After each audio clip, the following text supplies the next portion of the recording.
Uzņēmums BK Enerģija, kas ražo siltumenerģiju koģenerācijas režīmā 3. siltumcentrālē Daugavpils siltumtīklos, vērsās ar piedāvājumu palielināt atlaidi pašvaldības uzņēmumam par siltumenerģijas iegādi vasarā.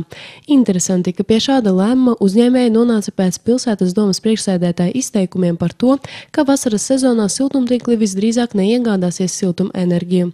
Pilsētas mērs norādīja, ka Daugavpils siltumtīklu aprēķini ir pareizi un uz šobrīd spēkā esošajiem nosacījumiem uzturēt 3. siltumcentrāli vasaras sezonā nav izdevīgi. Savukārt Daugavpils siltumtīklu vadītājs Andrejs Kuzņicovs paskaidroja, ka uz šodienu salīdzinājumā ar citiem siltumenerģijas piegādātājiem atlaižu apjoms, ko piedāvā BK Enerģija, ir mazāks nekā no citiem ražotājiem. Un ja ziemas laikā bez 3. siltumcentrāles pilsēta nevar iztikt, tad vasarā patērētājiem pietiek ar siltumenerģiju, ko saražo 1. un 2. siltumcentrāle. Turklāt šāds lēmums ļaus Daugavpils siltumtīkliem samazināt savus tēriņus. Tomēr saņemtais piedāvājums no uzņēmuma BK Enerģija tiks izskatīts.